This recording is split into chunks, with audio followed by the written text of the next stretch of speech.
CC, CEO, wanna change your life? Come see me, yo. I'ma teach you how to build up wealth for your family, not just for yourself. I'm a bestseller, a house flipper, a businesswoman, a go-getter, a big investor, a gold builder that can teach you to get richer like millions, baby. You really about to fill your savings. You about to have multiple streams to pass your children, baby.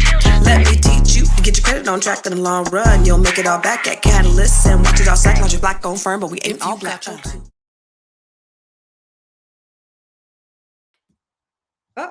What's up, family? It's your girl, Constance Carter. Hey, everybody. Happy Monday.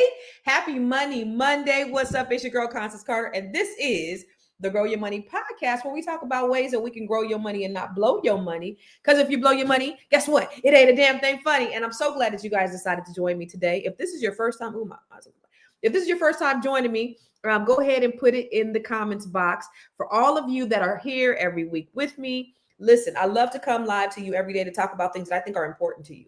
And so I appreciate all your loyalty, and I appreciate you coming, just chatting with me. The way this works, though, for those of you guys who are not new to this, but who are true to this, you already know this is a dialogue and not a monologue. And so the way it works is that you have to talk back to me and talk black to me. What does that mean? This is interactive, live, engaging conversation, and I need you to make this work because I like for you to talk back to me. Okay. So for all you regular people that be on here, you already know what it is. Put where you're watching from in the comments because I love to shout you out. All my regular people, thank you for always joining me. For the people who are just new, who are watching for the first time, go ahead and put in that comments that you're new here and where you're watching from. The other thing is that if you are a Black-owned business or you know of a Black-owned business, please put it in the comments because we love here on the Grow Your Money podcast is we love to support Black-owned businesses because the only way that we are going to make it in this country is by supporting one another. So if you have a Black-owned business, make sure you put it in the comments so that we can know who you are. But I see you, Sophia. I see my normal, regular people. Miss Tamisha from the Mile High City of Denver. What's up, Maria Millhouse? How you doing? Lovely JR out of Seattle. What's up, Tamara, South Carolina? What's up, Deborah Will Win? What's crack-a-lackin' big backet? So I want to jump right into it. But before we do, on Mondays, I always like to do a recap of what did you guys do this weekend? Was you guys outside? Was you inside? It was too busy or too lovely of a day to really be inside. But what did you guys do? Y'all, let me just tell you on Friday. So I have two sons. I got two sons in college. I have 4 kids, but I have 2 sons in college. One goes to Jackson State. One goes to Hampton University. And my son that goes to Jackson State, he had already told me, Mom, I don't have housing. Somehow, we got knocked out for housing. Him and his buddy that went to Jackson with him from California, right? So they got knocked off the list for housing. So they have nowhere to stay. So me and his buddy's mom got together and we're going to get them an apartment. So I'm like, okay, cool. Now this son, went to California. He worked all summer and he had a good paying job and he saved up a lot of money. And we got him a car. And so he has a little bit of money left over. And so he said he's going to help. But of course, who's going to pay for the apartment? Me, right? So my oldest son comes in on Friday and he's like, Mom, I don't have financial aid. I don't have, my money to get into school. And I'm like, well, what do you mean? And so he doesn't have, so I don't know, we have the financial aid or whatever. And I don't know what happened. Anyway, here's the thing. Let me tell you about this. Let me tell you why I'm so uneducated on this financial aid process. So when my daughter was in school, I paid for her schooling out of pocket. The first 3 years I paid out of pocket. The 4th year, I didn't pay out of pocket because I was buying a building. And so my cash, my cash was strapped. And so I told her, let's go ahead and get a student loan for that last year. And she applied for it and all that stuff. So I wasn't involved in that process. And that's why when I told you last year, when we talked about the student loan thing last Monday, I wasn't aware that I had a student loan. I received no notifications. Everything went to my home in California.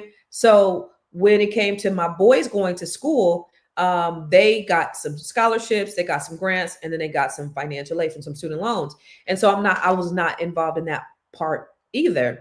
So I guess my oldest son I don't know what happened, but he didn't get it. Or he did get it, but I don't know.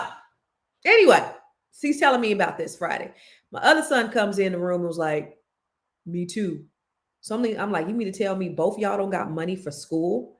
And so, of course, Mom, we'll figure it out. I got you. Out here. What do you need? You know, how much do we need to get you in? Let's go ahead and put it together. So we got that together. So my middle son, he goes to school in Jackson. So here first of all, I got 2 kids, no money, no financial aid. So I had to make sure that I got them, you know, them paid up and I got them in school. We good. So Saturday night, so my son who goes to Jackson, he just bought himself the car. We bought him the car, and he goes to he wants to drive the car from Maryland to Jackson, which is a 14. Look at, he's calling me right now, which is a 14-hour drive. Hold on a second. What's up, son? Son, I'm live on Facebook. What's up? Okay. You need me? Kinda. Okay, I'm gonna call you back in an hour. Okay. Okay. Is it an emergency? Nah. All right, I'll call you back. Bye. Bye. That was my baby. That's my middle son. So anyway, y'all. So they were gonna drive. He asked me to go with him, but I got too much to do. Plus, I got to speak at a conference this week, and I have to work. So I asked my oldest son if he could drive him. He could go with his brother to drive to Mississippi. It's a 14-hour drive. So my oldest son, as soon as he came home for summer vacation, he wrecked his brand new car that he just got a few months ago. So he has no car. So my other son got a car. He's been using his car, go see his little girlfriends and whatnot. Right. So anyway, he goes to, so they leave, and they had kind of been bickering a little bit because my other son took his car, blah, blah, blah. Anyway, they come in burst. No, my son calls me. My middle son calls me, and he's like, Mom, I can't do this. You gotta take me. I can't drive with him. And I'm like, what do you mean? He's like, I just can't. And so I'm like, what do you mean? What's going on? And him and both my sons are in the car. They had only been gone for 30 minutes. They are yelling and cursing. They don't cuss around me, at the top of each other's lungs. They are cussing each other's asses out. They are going crazy. And I'm like, what is going on?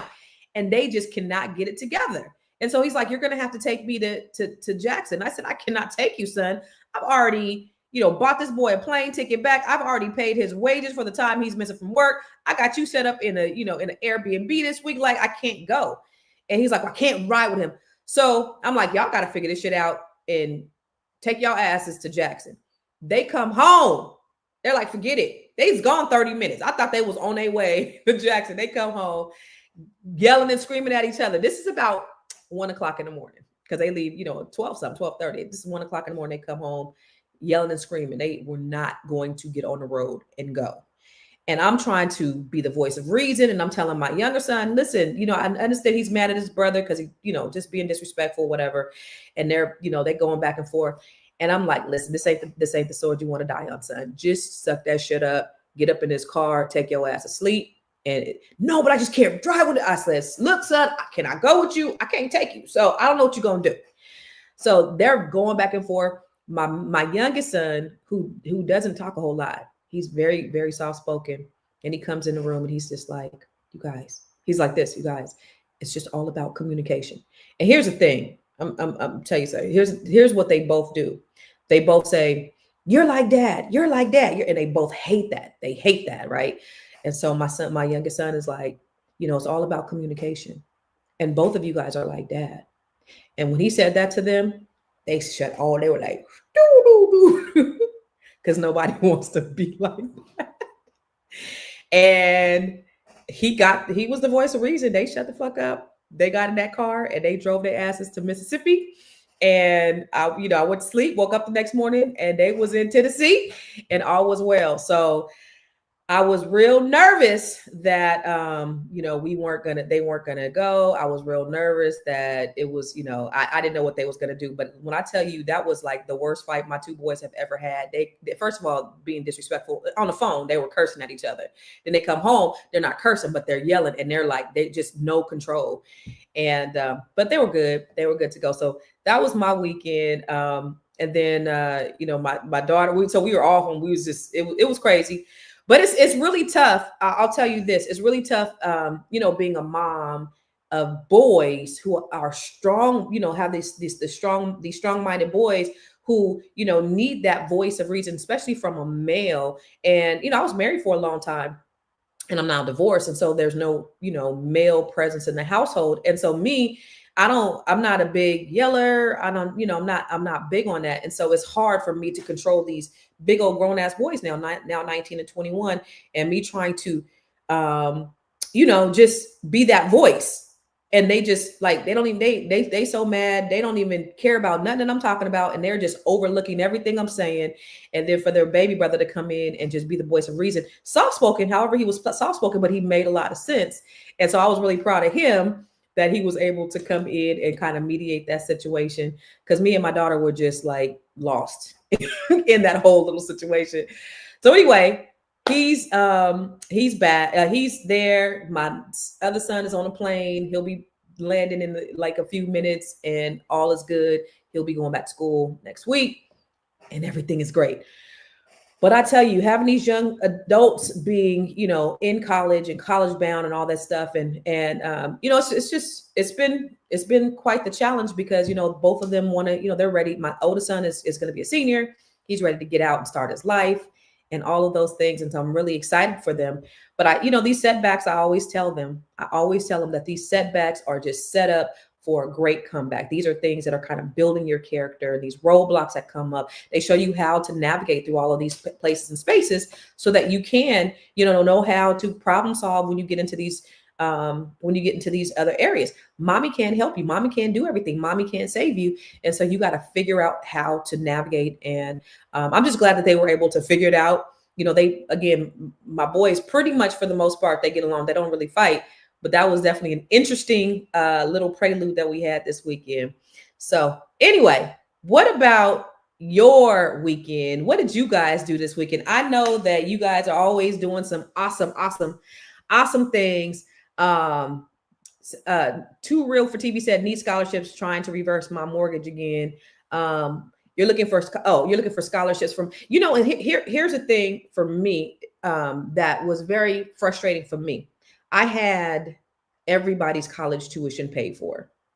I had everybody money set aside for college. I have 4 kids, and going through that life transition for me kind of caused me to have to utilize some of those resources. Right. So I did ask my son, because all my kids have properties. And I said, hey, especially when he was going through, he figured out the financial aid piece, but I said, you want me to sell your property so that you can, that could be your money to fund your school. And he was like, nah, but he was like, just, utilize the cash flow to help me take care of it. And so that's what we're doing. But for me, having not being super, because I already had that kind of carved out, and for me to have to utilize those resources and then them have to find alternatives. For me, I'm gonna be honest with you, that made me feel like, damn, that setback for me, it made me feel a sense of guilt because they had to go through all of this stuff. But just like you said, and just like I said, they will figure it out. So I see Deborah Will Win has a KCCC Yonkers Know Your Worth Women's Retreat in New York. Oh, that's what you did this weekend. You spent time with your daughter. That's so dope. Charles Terrell said, I was glad to meet your youngest son at the reunion. He is awesome. That boy is soft-spoken. You are actually, what's up, Charles Terrell? He's actually my children's cousin. And he don't talk a whole lot, right? So it's funny that he actually was the one that had to mediate, because he don't do a whole lot of talking. He don't say anything. He just kind of says a little bit. Then he goes back into his thing. He's very soft-spoken. He mumbles, he says some, and he's funny. He says some dumb shit, but he's very soft-spoken. So I'm glad you got a chance to meet him.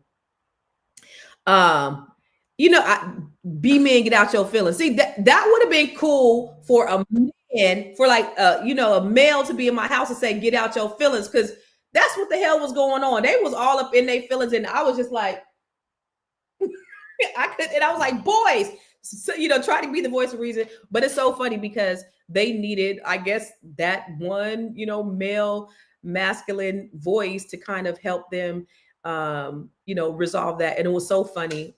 We actually ended up laughing, and I was like, y'all gonna have to give, y'all give each other a hug. And they were like, I ain't giving them no hug, but I'll dap them up. So I'm like, whatever, y'all just do whatever you got to do and get it together so y'all can get your ass out of here and get this boy to school.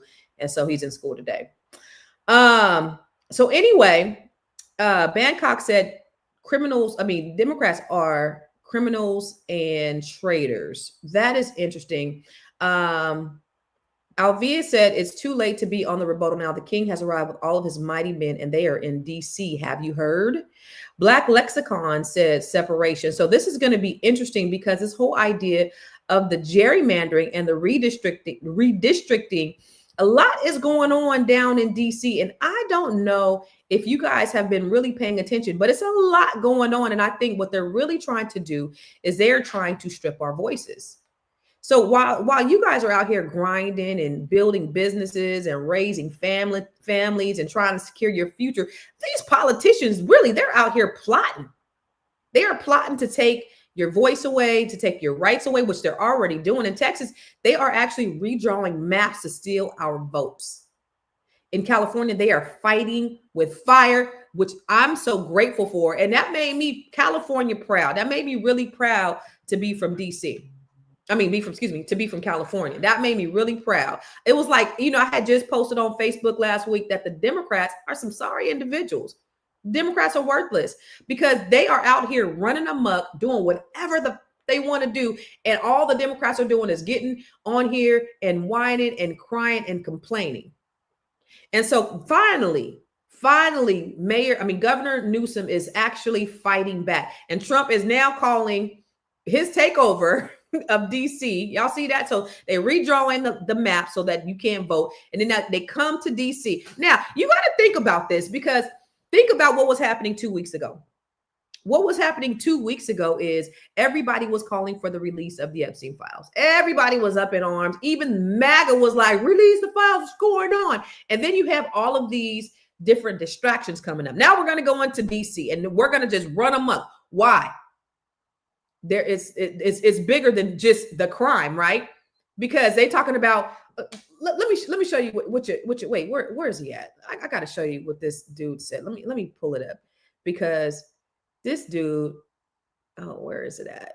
Let me bring up Donald Trump talking about he was about to do some Liberation Day kind of bullshit. For a very serious purpose, Something's out of control, but we're going to put it in control very quickly like we did on the southern border. I'm announcing a historic action to rescue our nation's capital from crime, bloodshed, bedlam, and squalor, and worse. This is Liberation Day in D.C., and we're going to take our capital back. We're taking it back under the authorities vested in me as the federal control, and you'll be meeting the people that will. You people are victims of it too. You're reporters, and I understand a lot of you tend to be on the liberal side, but you don't want to get mugged and raped and shot and killed. And you all know people and friends of yours that happened. And so you can be anything you want, but you want to have safety in the streets. You want to be able to leave your apartment or your house where you live and feel safe and go into a store to buy a newspaper or buy something. So, this is so foolish. So this man invoked Section 740 of the DC Home Act rule, right? Where he placed Metropolitan Police under federal control for 30 days. He declared that when actually crime is down. If you go to fact check, crime is down 32%. Carjackings and robberies also fell. So you want to go and bring all this havoc and just run amok throughout DC, which, he done fucked around and found out. They filed lawsuits, he backed down. But you got to think about what is the purpose? What is the reason why he's doing this? Now, again, a couple of weeks ago, everybody's talking about how, we want them to release the Epstein files. And all of a sudden, now we have a whole new distraction, because here's the thing.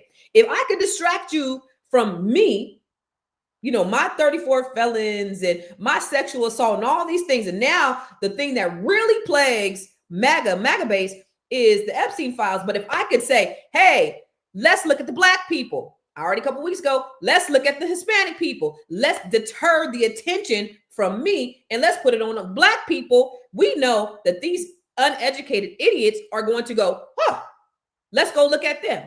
Forget the Epstein files, because now, our white brethren and sisterin are being raped and mugged and shot and killed and pillaged and everything else in DC. And in actuality, That is not what's happening. Crime is down 32%. Carjackings, robberies are down.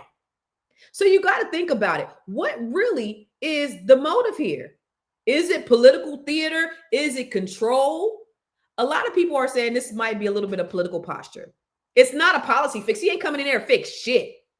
It's what, remember in 2020 when he had his whole law and order tactics, when he was trying to militarize everything, he just causes a bunch of disruption. So what he's done is he's went to target Black-led jurisdictions.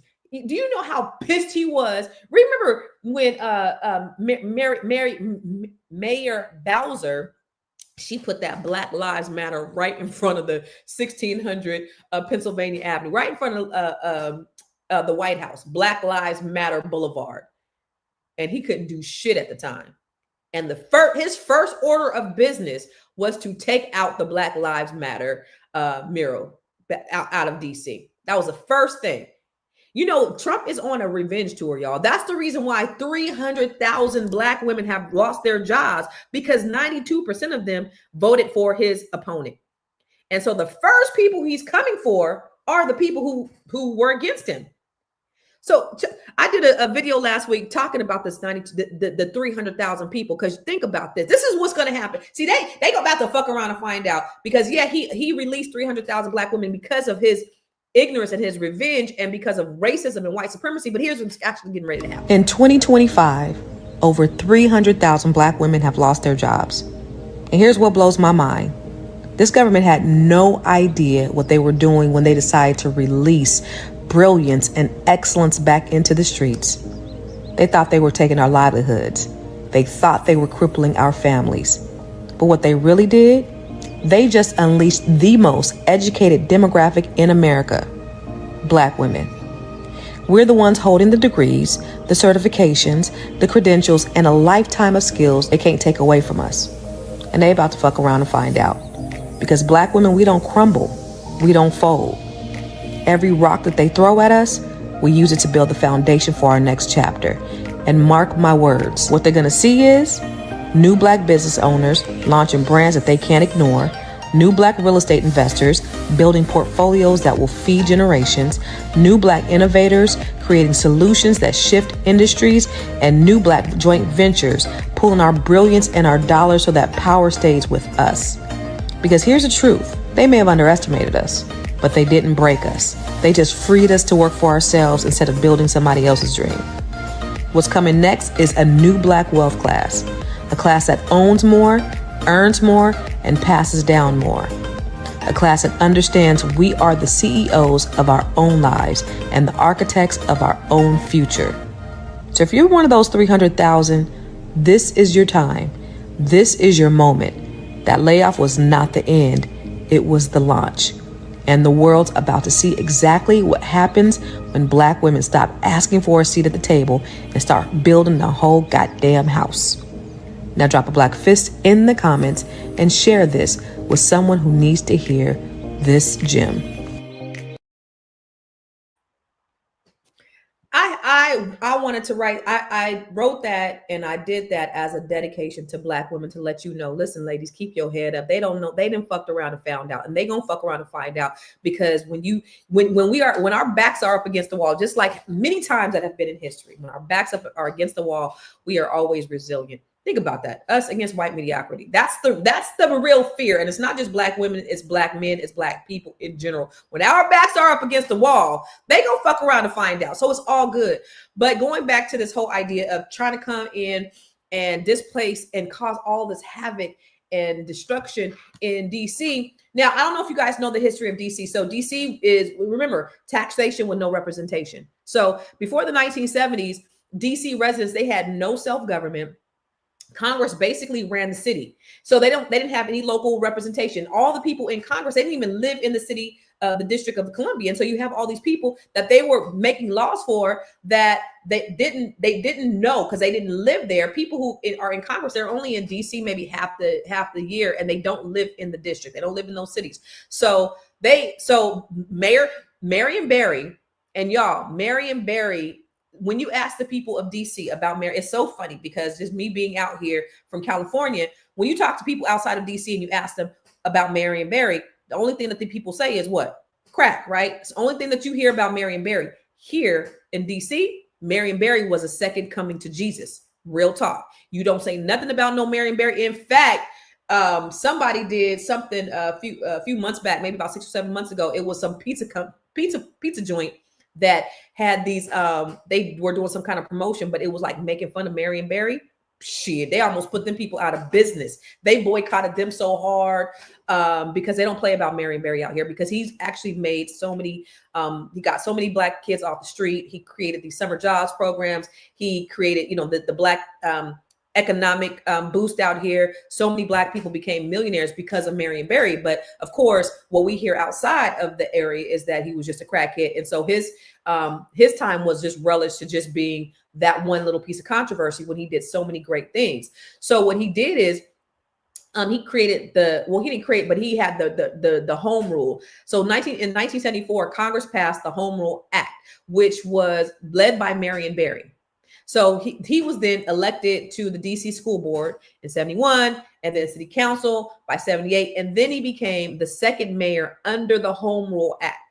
All right. So what he saw is that it was more than politics. He called for the step towards black people, because listen, DC was chocolate city. Even though I think we're at like 50% black now, it was like 85-95% black. So he gave economic reorientation to black people. He was the mayor for the people. He opened up government jobs, government contracts to black people, created all this wealth for black people. His administration launched different programs, giving city jobs to minority firms. He created the summer youth program. He shifted his administration. And then after that, they shifted DC's identity. Okay. So he worked to change that reorientation of DC from being a city run by the federal government to a city run by its residents. Now, what Trump is trying to do is take all that back. He's trying to take his power back. He empowered local leaders and churches and grassroots organizations to participate. Now Donald Trump is trying to destroy and erupt all of that. So in spite of Marion Barry's, his shortcomings, his scandals, he actually really, really helped to shape what DC is today. And it's one of the wealthiest places for black people to be.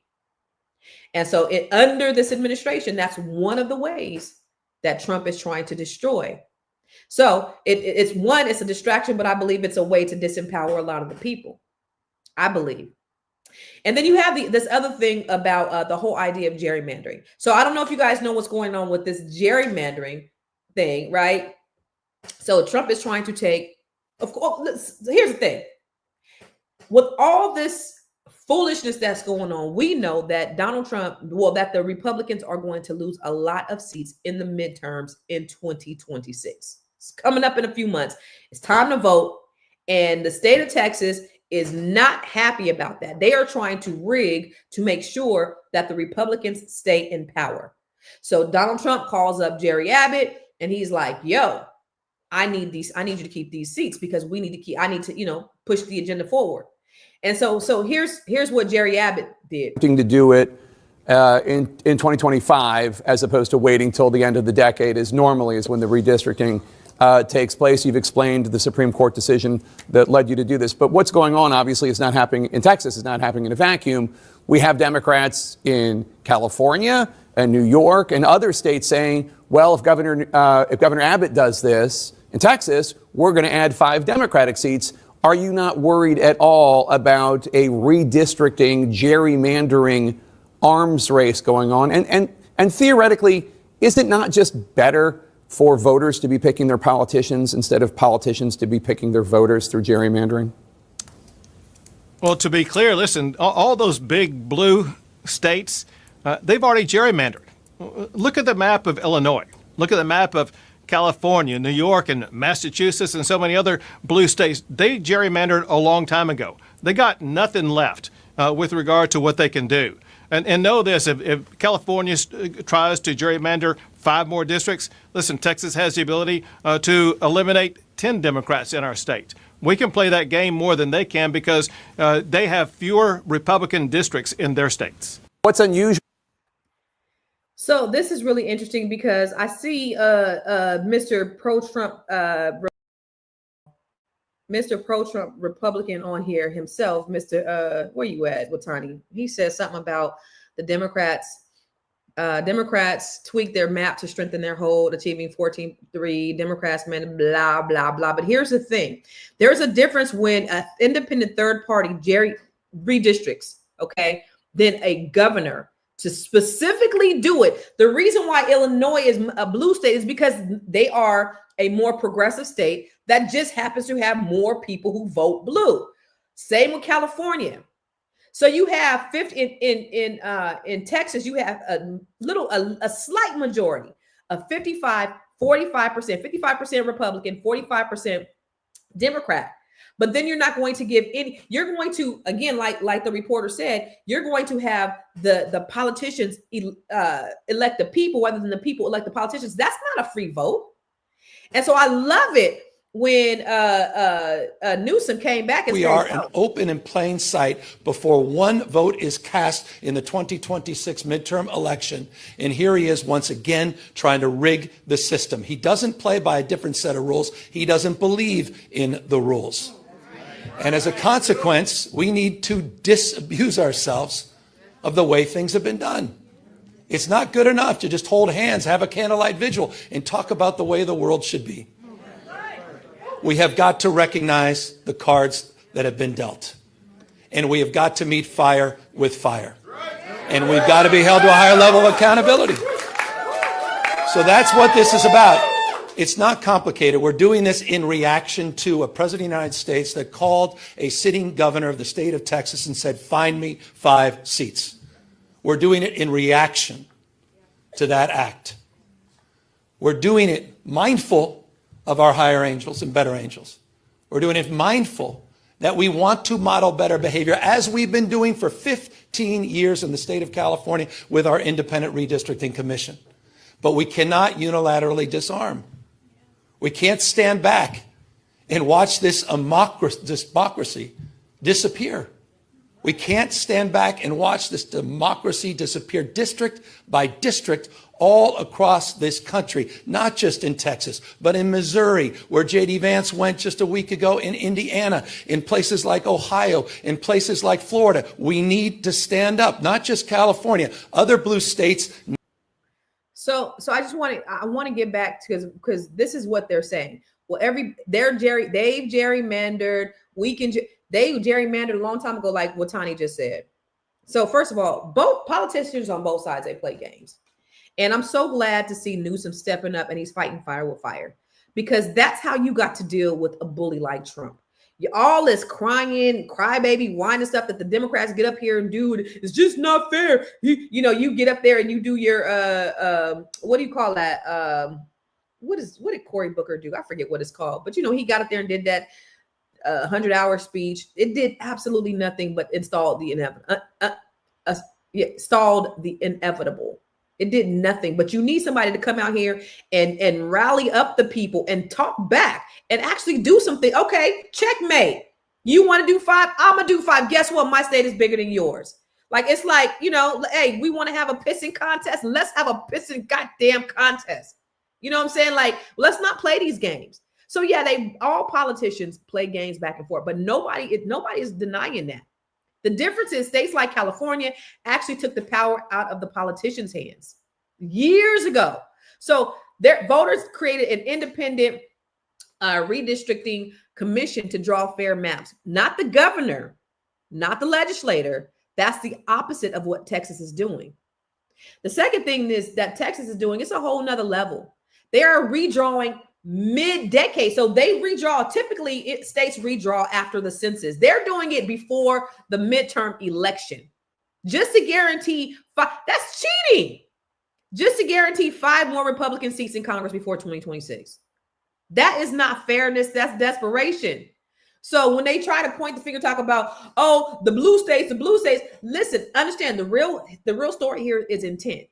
California, I'll say this. It was designed to make the maps fairer so that everybody was fairly represented. Texas, they just want to design it to make whatever they want to be permanent. But what's so funny is when I go to Newsom's Instagram page, it's support.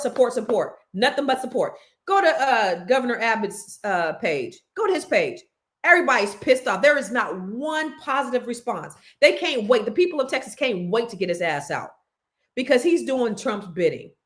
He's a sucker because Trump told him, hey, I need, and he's selling his political career down the toilet just so he can do his bidding for Donald Trump. And that's what's actually happening. And it's sad. But just like Newsom said, why are we rigging? Why else would you try to rig the system? Why else would you make the phone call? He's a failed president.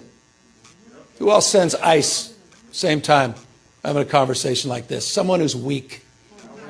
Someone who's broken. Someone whose weakness is masquerading as strength. The most unpopular president in modern history. An economy that's collapsing all around him. You saw the new wholesale prices going up almost a full percentage point today. Inflation is going up. Job creation is going down. He's trying to rewrite history, Smithsonian, censoring historical facts. And in the spirit of what Adam Schiff said, he's trying to put America in reverse on voting rights, civil rights, LGBTQ rights, on women's rights. He wants to bring us back to a pre-1960s world. That's what this is all about. It's about power. And I want to end on this. And we are about to give power back to the people. You know, if I didn't love the DMV so much, I would move back to California just on the strength because y'all got a dope ass governor. And for those like Brian Stanklin, he said he needs to I need to worry about Democrats that's going to start voting conservative in the House and Senate. Doubt that very highly. And then you also said that California was going to lose. And I love it. Because they're not going to listen. Let me tell you something about California. And this is what you don't know, because I know you're not from there and I know you're a Trump supporter. So you guys are all delusional. But listen. Separates our game from the game played elsewhere is innovation, entrepreneurialism, more patents, more engineers, more researchers, more Nobel laureates in my state than any other damn state, more Fortune 500 companies in my state than any other state. Look that up. Because I know people are rolling their eyes and saying, no, it's Texas. You're wrong. It's true. I looked it up. And we're, by the way, a donor state. We provided $83.1 billion more than we received from the federal government. Texas took $71.1 billion. I'm not saying that to bash Texas, but you know what? Pretty proud of my goddamn state. I saw that above too. Our weight, man. But AI. Can you repeat those numbers? $83.1 billion. We provided more to the federal government than we received. The same year that Texas received $71.1 billion more than they provided to the federal government. So you're net positive. Net positive.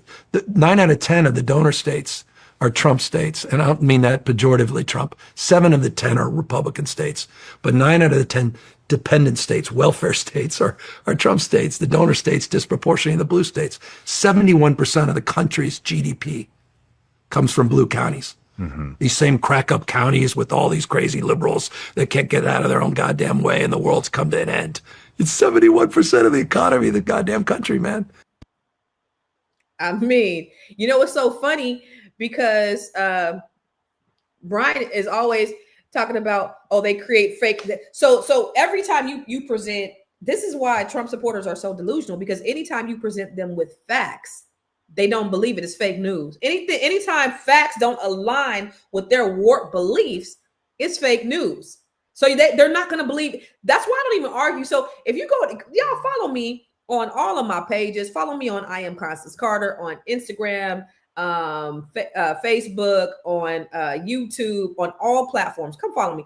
But on my Facebook page, I get the most hate. I get the most people on I Am. Go Constance Carter. Go to my public page. It has about 250,000, 240,000 followers. But go on there. That's where I get the most white hate. Because it doesn't matter. I don't even try to argue with them because they are so delusional. And so you could put facts after facts after facts, and they're always going to try to fight your facts. It doesn't matter. You can't change people who are delusional, who just believe what they believe. So it's crazy, but it is what it is. And this is what America is. And, you know, and we're a laughing stock across the world because of the grand delusion that's stemmed in white supremacy. That's basically what it is. All of this delusion is stemmed in white supremacy, which these FBAs, these foundational Black Americans, these fake Black Americans, I'll say, is what they've done is they've adopted these talking points of these supposedly conservative Christian conservative Christian voters, these MAGA, you guys are in alignment with this bullshit. You guys are supposed to be for the black people, and you guys vote for things that are against black folks. I don't understand it. Y'all supposed to be FBAs, but for me, it sounds like y'all are fake BAs, because that what you guys talk about or what you stand for don't even align with the betterment of black people. It doesn't. It just doesn't. Anyway, the other thing I wanted to mention to you guys is about the Smithsonian. Dude is trying to come for the Smithsonian, and so he talked about it a few months ago, and it's funny because they want to whitewash history so bad. You know what? Let me show you this on my page. Let me go to my page, because I shared a video the other day of what, they took PBS out of the schools, or not out of the schools. I'm sorry. Trump defunded PBS. They don't want you to be educated unbiasedly. They want to indoctrinate you, right? So they took PBS, they took the funding from PBS, and now they're funding this whitewashed, watered down version of history. And I got to show you this stupid ass foolishness that I seen on here about Columbus. They had this cartoon, and this is what they're trying. And this is the reason why I'm so adamant about teaching Black history, because now they have this crazy revisionist history of history. Let me go to, and this is what they're trying to teach our kids. This is what they're trying to indoctrinate. Slavery is as old as time, and has taken place in every corner of the world, even amongst the people I just left. Being taken as a slave is better than being killed, no? Before you judge, you must ask yourself, what did the culture and society of the time treat as no big deal? Slavery is as old as time, and has taken place in every corner of the world. Slavery is no big deal. This is what they're taking. They're taking funding from PBS to put it in foolishness like this. And so that's why they're so pissed off about the National Museum, African American Museum, because it's factual. So when you wait, let me show you. I don't know if you guys. Michael's brought facts and history to CNN, so that'll be the last time she's on CNN. Watch. Have you looked at some of the things that are being reviewed? Yeah, slavery was a bad thing that was to talk about. Okay, like he forgives. He's not whitewashing slavery. So he's not. He's not. No. Okay. He's not. And you cannot tie imperialism and racism and slavery to just one race, which is pretty much what every single exhibit does. But let's talk about the fact that when you anti-slavery, let's talk about the fact that slavery in America was. Do you realize that only less than 2% of white Americans owned slaves? But it was a system of white supremacy. You realize that slavery is thousands of years old? White people were. Do you know who was the first race to try to end slavery? Well, what's controversial? I'm very surprised. This is an extraordinary exercise in historical revisionism. I'm really surprised. Do you realize that? Jillian, I'm surprised that you're trying to litigate who was the beneficiary of slavery and who was not. What I'm trying to tell you is that in the context of American history, in the context of American history, what are you saying is incorrect by saying that it was white people oppressing black people? Every single thing is like, oh, no, this is all because white people bad. And that's just not the truth. Like, for example, every single exhibit, I have a list of every single one. Like, people migrated from Cuba because white people bad. Not because of Castro. Yes, no, it's in there. That's what I'm saying. You don't actually know what's in there. Do you know that when you walk in the front door, the first thing you see is the gate? Y'all see this foolishness? This is so this is Trump has a whole new representative, y'all. This Jillian Michaels lady is on here way out of her depth. And it's funny because she's their new savior. You see and I wanted to show that because he's like, oh, she gave it to CNN and she's not going to be back. She just owned them. This is what they are attempting to do. This is how they're attempting to whitewash history. And Trump announced that he's going to be doing an investigation. Let me show you guys a video about the museums, because he does not want real history taught. Thank you, Mr. President. On the Smithsonian, I know that your administration is seeking to weed out a lot of this left-wing spin that's in the museums, but we're seeing from people like Brian Stelter or other commentators that they're insinuating that you are trying to change history according to your narrative. What's your response to that, and is there anything you particularly like to do? Well, we want the museums to treat our country fairly. We want the museums to talk about the history of our country in a fair manner, not in a woke manner or in a racist manner, which is what many of them, not all of them, but many of them are doing. Our museums have an obligation to represent what happened in our country over the years, good and bad, but what happened over the years in an accurate way. Thank you very much, everybody. Thank you, press. Thank you, press. Thank you. Thanks, guys. Cut it out right here. You see, he don't really have a whole lot to say. He's out of his depth too, right? He's just basically talking whoever is pulling the strings behind him, who wants to just whitewash history, because he really doesn't know. Remember, he didn't even know who Frederick Douglass was talking about, and he's becoming more popular over time. What are you talking about, Frederick Douglass? Anyway, he has no idea what the hell he's talking about. I don't believe that Donald Trump can care less one way or the other. He's just doing what the real people who are his puppet masters are telling him to do. But the idea of, whitewashing, and then like Jillian Michaels saying that only 2% of white people own slaves. Let's be very clear, because it's very misleading. Let's start with the 2%. All right. Even if only a small percentage of white people personally own slaves in the entire U.S. economy, the North and the South was built on slavery, cotton and tobacco, banking, shipping, insurance, railroads. I did a video a couple of weeks ago that talked about the 18 companies that benefited from slavery, that have made millions and billions of dollars, that have contributed to the overall economy of the United States. So if you've ever gone to the African American Museum, it's real history. They're just showing real history. And because it makes white people look bad, guess what? That's what it is, because there's no one else, there's no other culture, no other race of people who have brutalized other people in the way the white people have. You talk about, slavery has been around, and here's a favorite. This is what I get all the time on my posts. Black Africans sold their people into slavery. What they didn't know, because Africans had slaves. It wasn't chattel slavery. It wasn't the type of brutality that was here on American soil. They weren't beating and raping and mutilating.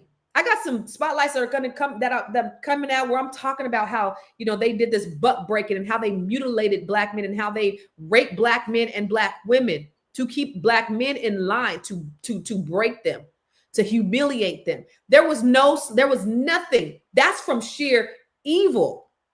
So even if only 2%, do you know they had breeding farms because they couldn't bring in, after the early 1800s, they couldn't bring in new slaves from Africa, so they would just breed them, and they would have breeding farms, and they would just treat them like they were animals, and they would put men, grown ass men, slaves, with girls as soon as they could menstruate, as soon as they could have babies, they would impregnate these children so that they could have children, and then they would rip these babies from them and they would sell them off like animals. And you talking about only 2%. Oh, white people aren't that bad. It's not about all white people being bad, but slavery was brutal. And we got to tell the truth about it. America benefited from it. Trillions of dollars made off of the backs of black people, and black people got absolutely nothing. The other thing they are trying to say is, white people are the ones who helped abolish slavery. And so now they want to be the hero in everybody's story, right? You want to be the white hero. And yes, there were white people who fought to abolish slavery, but white people wasn't the ones who enslaved them in the first place. Okay. I'm not saying not to acknowledge white abolitionists, because we absolutely should. There were black abolitionists that worked alongside of white abolition. And I'm not even saying all white people are bad, nowhere near. Love white people, got white people in my family, got white friends, all of that. But let's be real. Let's speak the truth. Okay. Let's be real. It didn't end because of the moral awakening of white people alone. In fact, President Lincoln didn't even want to. If he could have captured the South, if he could have had the South without ending slavery, he said, I would. Slavery ended because of black resistance. Enslaved people revolting. Remember what they did to Nat Turner. Not only did they decapitate him, they ate his remains. They cannibalized Nat Turner. This is the history that they want to remove from the history books, of course. And this is what they want to remove from the Smithsonian. But they didn't fuck around and gave us the internet, because they're not going to ever remove everything, because they got people like you, they got people like me that are speaking the facts and speaking the truth. Understand this. Even during the Civil War, nearly 200,000 Black men enlisted in the Union Army and the Navy to fight for liberation. White people weren't the only ones. White people weren't fighting to end slavery. They were fighting to control the resources. And Black people were fighting for their lives. So it's framed as white people ended slavery to erase the blood and the sacrifice and the agency of Black people. But in actuality, they had very different motives. So you got to think about this, because she keeps talking about this white people bad. And nobody's saying that all white people are bad. I'm not saying that. But ending slavery didn't actually end oppression. Because after slavery came Black codes, came Jim Crow, came lynching and redlining and predatory lending and mass incarceration. All these systems that created and upheld by people who may not have owned slaves, but they still upheld, and they do to this day uphold white supremacy, and they profit from Black suffering. Now think about this. So for 50 years, these people lay dormant. Wasn't nobody saying nothing. They was snickering behind closed doors. They weren't saying nothing. Now they're emboldened. Because all those people that was out there murdering and pillaging and hanging Black people and setting them on fire and doing all that stuff, they did not go away. They did not die off. And if you think that they did, and because we elected a Black president, that slavery is automatically over for some reason, you are dead wrong. And so we have to acknowledge it. The only way that we're going to move forward in this world, in this life, and especially as Black people, because that's what I'm concerned with, is if we can acknowledge, but we don't got to stand inside that. We stand on top of that. We're resilient because of it. We're brilliant because of it.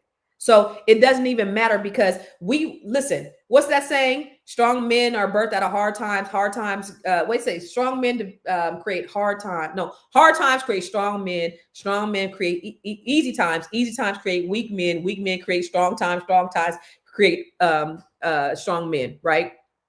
Throughout the inception of this country, we've constantly had to fight and fight and fight to liberate, to unite, to get up. And so you put that up against white mediocrity. And so that's what's going on when they talk about meritocracy and take away DEI. No, you have white mediocrity. You don't have meritocracy. You're in there because of nepotism and because of favoritism. Has nothing to do with your brilliance. Black women are the most educated segment of the population in this country. We all know that. And it's no diss to Black men, but we just are. We're the ones out there getting the degrees and certifications. We're getting the education. We're getting the personal development. We are investing in ourselves because we want more for our families and for our communities. And that's just a fact. And so you put us up against a mediocre white man, and now you're going to call us DEI because we're in these spaces, because your mediocrity is in fear of Black excellence. And that's what's just happening. So that's what these politics are about, y'all. These politics are literally about the fear that Black people are going to continue to rise.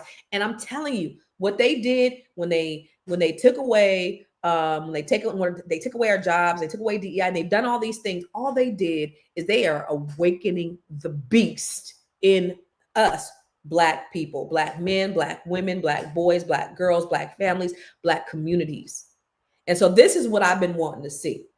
So all hail to Trump for what he's doing, because what it's doing is it's opening the eyes and the minds of us. So now that we can say, yo, I see what's going on, because we've been brainwashed. We ain't been brainwashed. We've been asleep and we've been disunified, right?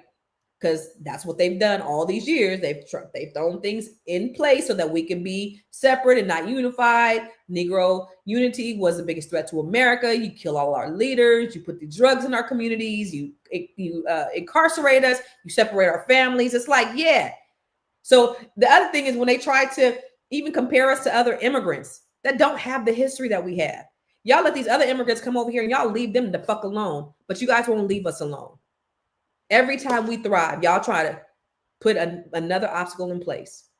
And so that's the history of this country. When you look at even the drug epidemic. Yo, y'all, did y'all see the how I did a video a couple of weeks ago when I was talking about like even the drug epidemic, how, that was their war on drugs, but that was a way to again, incarcerate and incriminate Black people.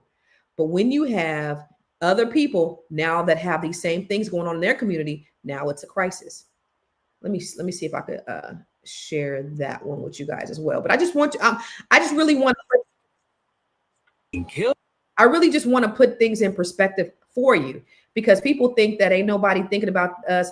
I know one of my mentors say, hey, listen, white people ain't thinking about you. They thinking about their families. No, they work day and night, in my opinion, thinking about ways that they can destroy our communities, because they've done that in the past and they're continuing to do it. They think of ways that they can oppress us and suppress our votes. Look at what they're doing. The whole point of today's show is to show you what they're doing to try to suppress your voice and suppress your vote. That's what they've done. That's what they continue to do. So, I want you to understand it is a war against your race. But let me show you this right here. This is Kensington, Philadelphia, ground zero for the fentanyl epidemic. And what you're watching is not a zombie movie.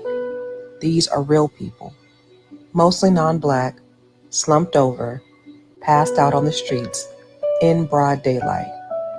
And I want you to just imagine for a second, if these were Black bodies, Black folks laid out like this in the 90s, they'd have been cuffed, dragged, locked up, and labeled as thugs, criminals, crackheads. Families destroyed, fathers disappeared, mothers demonized, whole communities stripped of their future.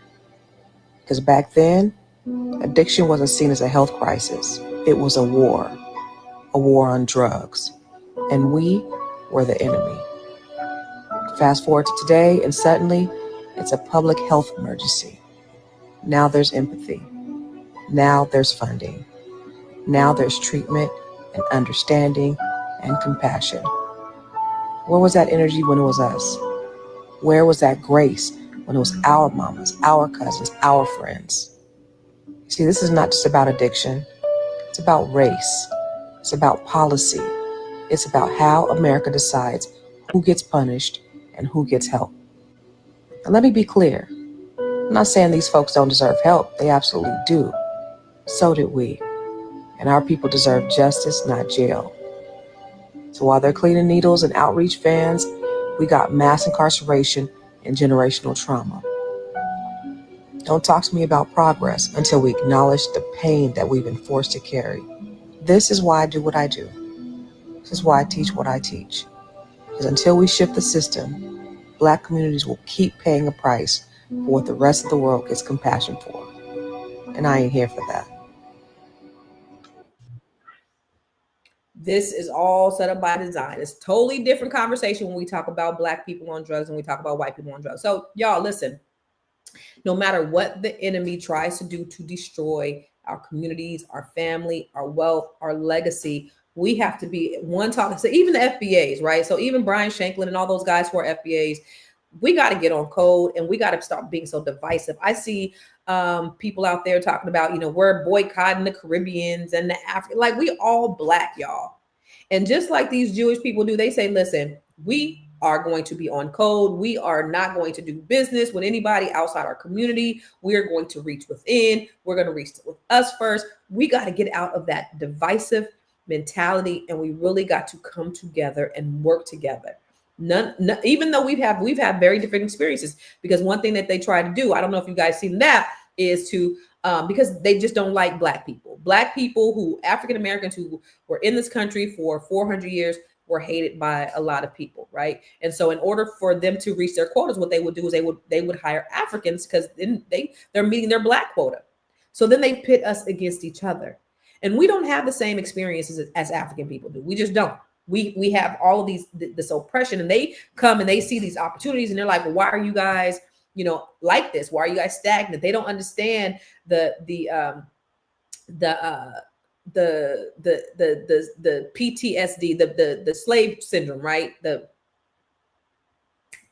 Join the group. They don't understand the things that have been passed down, the Black codes, us having to be separate, us being brutalized. They don't understand that. What they do see is that what white folks will do, because we've seen it, is that they will create more of a division amongst us to have the good against the bad, So we even have to be on code because we're adopting that. Now I'm seeing that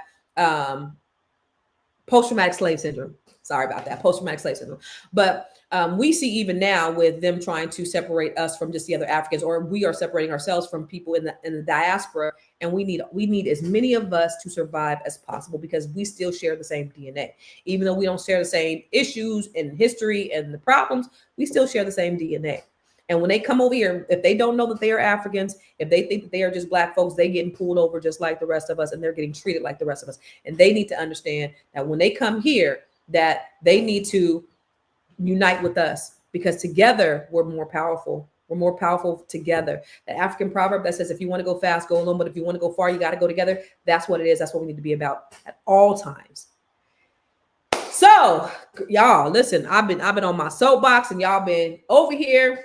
And y'all been with me. I see all the comments, y'all rocking with me, but this is real. And this is what we really have to be information about, y'all. This is why I do what I do. This is why I come here every day with the Grow Your Money podcast. I don't know if you guys know, but I do have the Grow Your Money Club where, again, I look at a problem. I'm not just up here talking just to be talking, y'all. I don't up here. I try to find solutions to different problems, right? So if we don't have the different, if we don't have the know-how and the skill sets, I don't know if you know, but I built the largest Black-owned real estate firm in California. I'm an investor. I've invested in commercial and residential. I flip houses. I've done Airbnbs. I have best-selling books. I am an investor in a marijuana dispensary. Like I've done a lot of different things where I've had some great successes.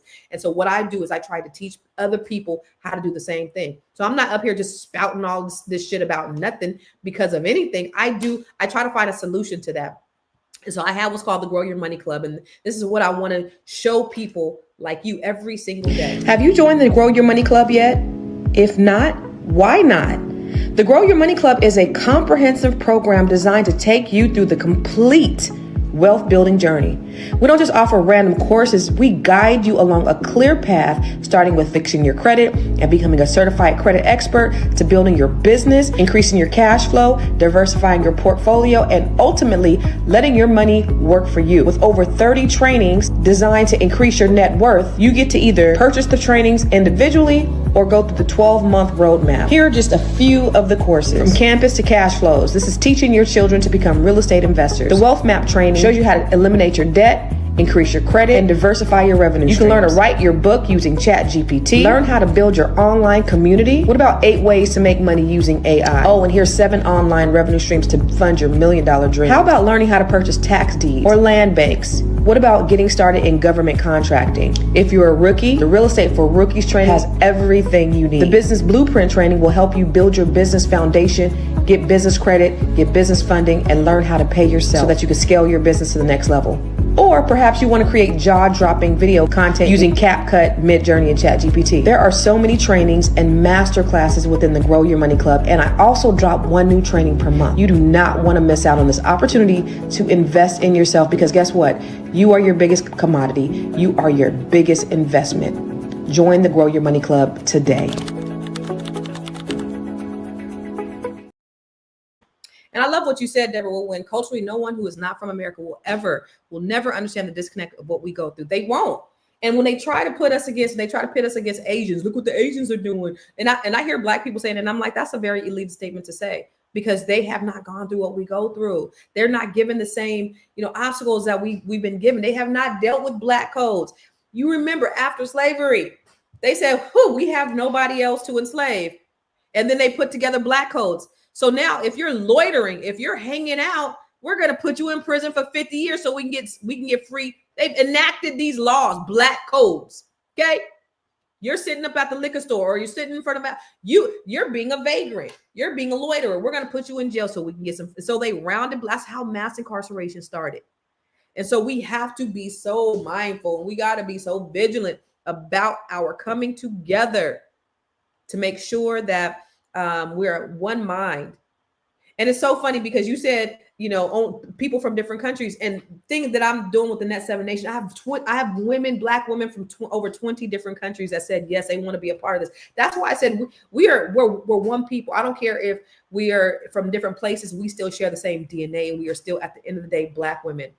So so with the Net 7 Nation, and I shared a little bit about me just being a single parent in the beginning, right? Me being a single mother and how that came about. I was married for a very long time, and then I became a single mother where it's 100% on me. I am the only parent, not only parental support, financial, physical, mental, everything else. And so I had to figure things out. But while I'm doing that, while I'm still trying to raise my children and nurture them and do all the things for them, my goal too is also helping Black women. And so Black women from 20 different countries said, yes, we want to be a part of this. And if you don't know what I'm talking about, let me just share a little bit. I never thought I'd be starting over. After over 20 years of marriage, 4 beautiful children, and building the largest Black-owned real estate firm in California, I thought I finally arrived. Life was good. I was making money. I had a team, investments, a mortgage company.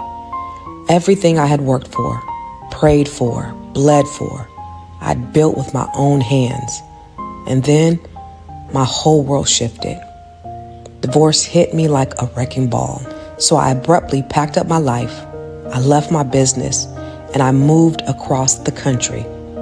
Not because I had it all figured out, because I needed some space to breathe. And what most people don't know is I was able to walk away and take a 2-year break because I had built passive income. That's what freedom looks like. Having my money work for me when I couldn't even work for myself. And during that time of stillness, I prayed, I fasted, I asked God, what's now? That's when he gave me the vision for Net 7 Collective. I looked around and I realized most of the people who worked for me were Black women. My tribe, my circle, all Black women. And I saw what we needed. We needed wealth. We needed healing. We needed options. We needed each other. I wanted to empower women who looked like me, who had given their all to everybody else, to finally pour into themselves, to build businesses, to invest, to write books, to own something. And baby, they did. Over 80 women all across the country and even globally had increased their net worth. They grew new income streams and they stepped into their power that they didn't even know that they had. But beyond the money, they found sisterhood. And now we're building Net 7 Nation because this movement is bigger than just a cohort. This is grassroots. This is legacy. And if you're a Black woman or you know one who's ready to get free, not just financially, but spiritually, emotionally, generationally, it's time. Welcome to Net 7 Nation.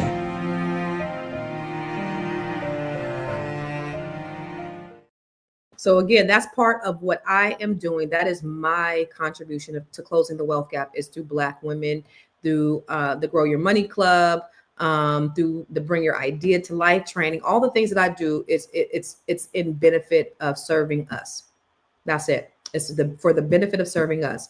And so if you want to break free from all that bondage, or you just want a better life, or you want to know how to get to that path, you want to know how to get from A to Z, you need help, you want the blueprint, you need a community of women, of like-minded people, you need some support, you need some accountability. Like, we need each other. We can't do this alone.